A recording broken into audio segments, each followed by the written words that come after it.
So mga lodi, no, gagawa na kami ng ating mga end flashing.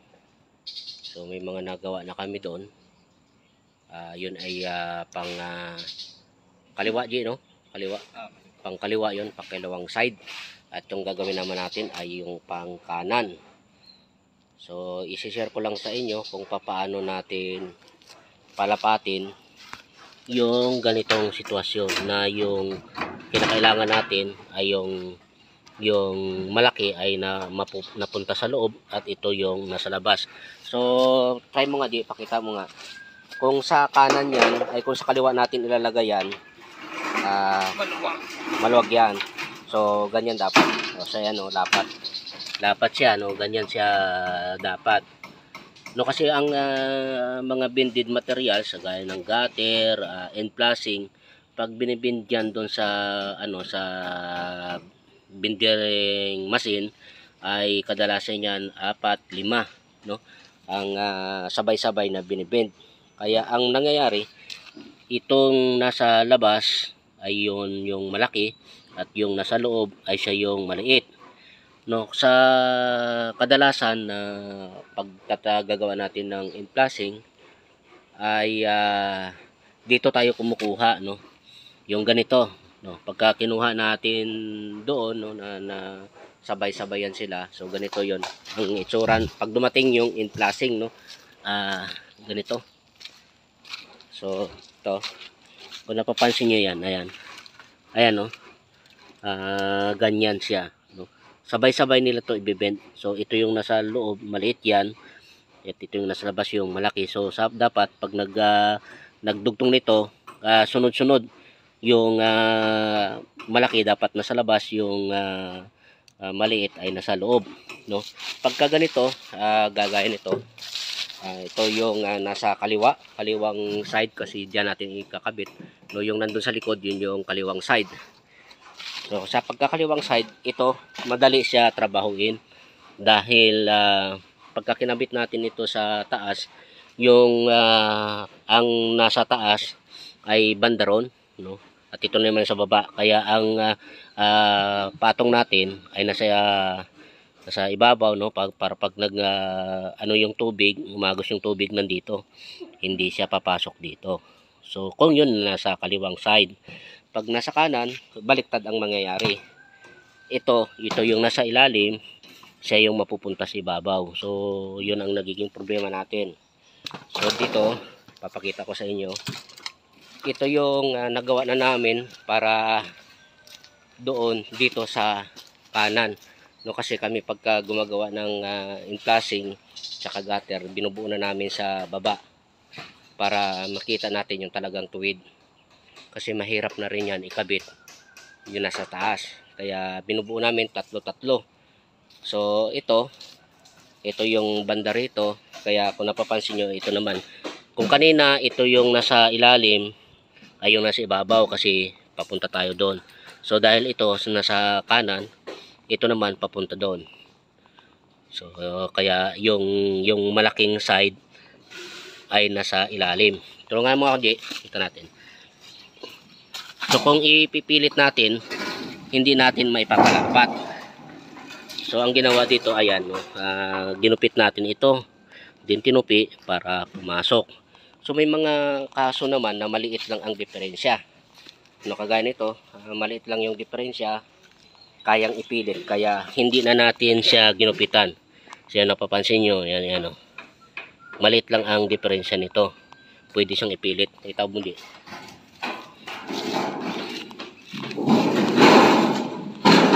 So ito, yan, maliit lang ang diferensya niya, maliit lang, no. Pagdating dito ay malaki ng diferensya niya. So ayan, no, kaya ginupit natin dito. So napapansin nyo, parang walang nangyari, no, parang normal lang. Pagdating dito, ito yung ipapakita ni Reggie kung paano diskartehan. So kung sinasabi ko, kung nasa kaliwa yan, ay dito siya, kasi ang kabit natin ay pag ganun. Ito yung nasa taas, pag ganun siya, pag ganun yung tubig, kasi natataas to.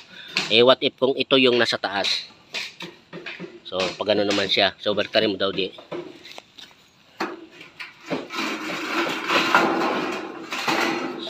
So yan.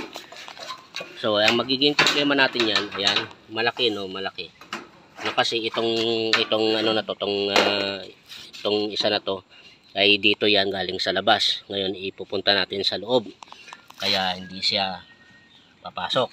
So ang gagawin diyan, Jay, paano mo nga Jay gagawin? Magsalita ka Hindi. Ikaw na.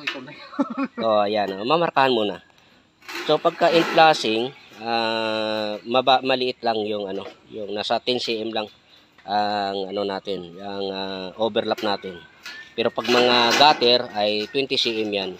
Ayun yung pinakamainam. So gugupitin Reggie.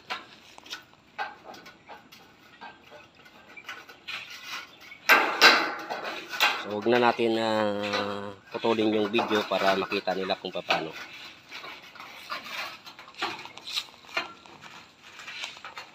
So kailangan yung gunting nyo matalim. Gugupitin yung portion na yan.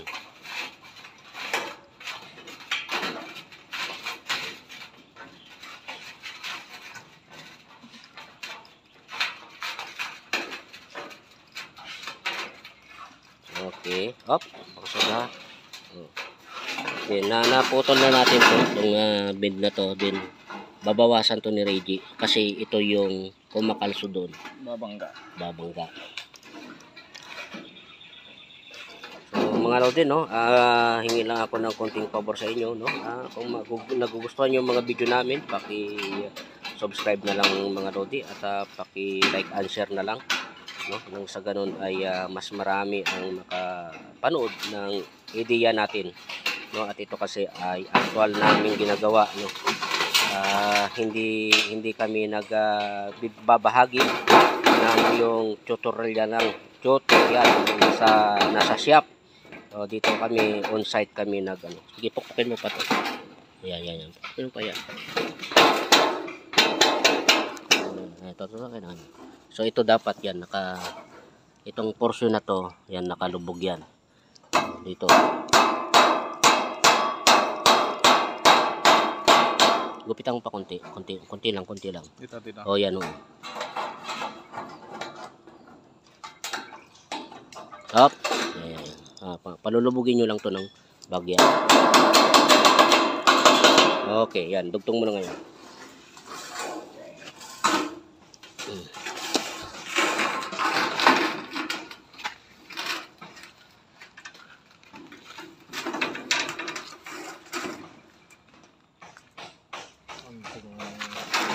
Kunti pa. Nawasan pa ng konti. So, tsagain nyo lang kasi ang sagwa tingnan yan kapag nakaipilit nyo, nakaalsa.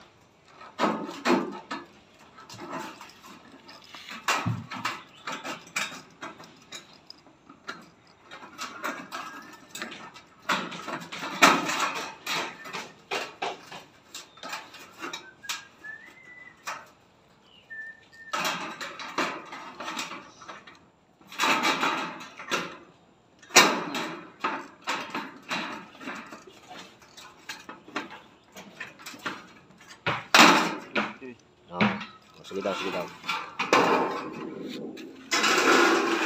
At isa pa pala paalala mga lodi, no?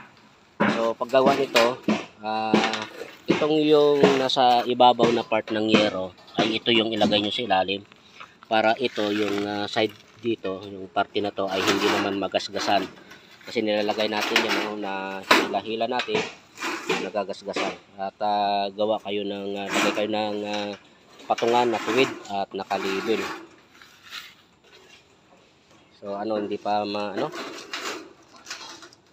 sige daw, ikaw humawak dito.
See? Oh. Kumaji. See? Ayan oh.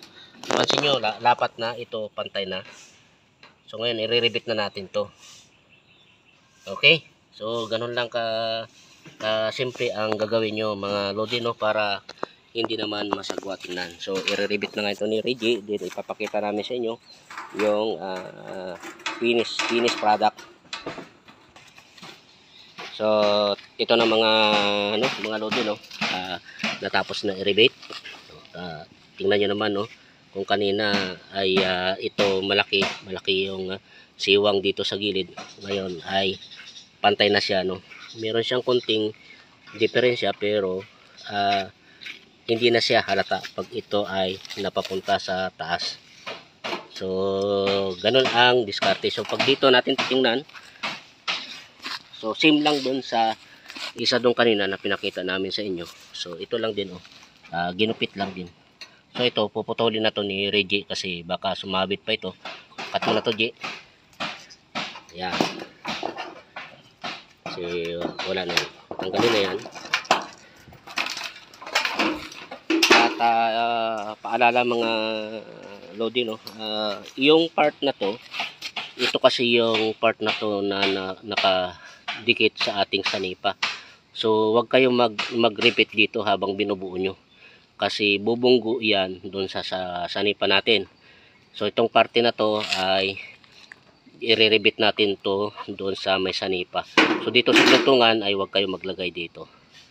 Okay, so yun lang mga lodi, no. At kung nagustuhan niyo yung video namin ay paki-subscribe na lang at paki-like and share. So ito ay mapupunta sa kanan. So ano mga di mo nga sa kanila kung saan ang taas niyan. Balik. Doon ka sa dulo.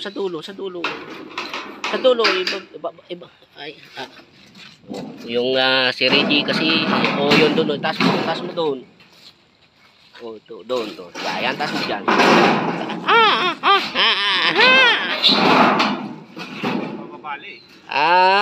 Okay. So, mga lodi, no, ganito kasi yung forma ng ating in-flashing, no? Ito yung nasa taas at ito naman yung sa baba. Siyempre yung dinugtungan natin ay nasa ibabaw para pag umagos yung tubig ay dire-diretso, hindi siya papasok dito. Kasi kung yun ang nasa ibabaw, ito yung nasa ilalim, shoot ang tubig dito. Pero ito lalagyan pa rin natin ito ng sealant, no? Kaya napaka-importante na tingnan nyo maigi yung mga ikakabit nyo kasi baka mamaya gawa kayo ng gawa at pare-parehas naman pala na ang ending ay ito yung napunta sa ibabaw, papasok yung tubig dito, no? At may mga pagkakataon na nangyayari talaga dyan at marami nga sa mga vlogger ang nagbablog nyan na nagre-repair na ganito, no? Ito yung nasa ibabaw, ito nasa ilalim at shock yung tubig dito. So ganon, no? Pagka naggagawa ng flashing ay may kaliwa at kanan yan. Kagaya din yan sa dulo ng gutter, may kaliwa at kanan. Okay, so sana may nakuha kayong ideya at ito ay hindi pinaghihiwalay dahil yan magkakadugtong. Kailangan yan magkakasama para hindi tayo maligaw. So yung nandito ay magkakasama na rin yan. Alright, so yung gagawin namin ngayon ay yung nandito sa ibabaw. So yung nandito sa ibabaw, walang problema yan, mapakanan man yan, mapakaliwa. Basta susundan na lang natin kung ano yung nasa ating end flashing. Susundan na lang yan, walang problema yan. Okay.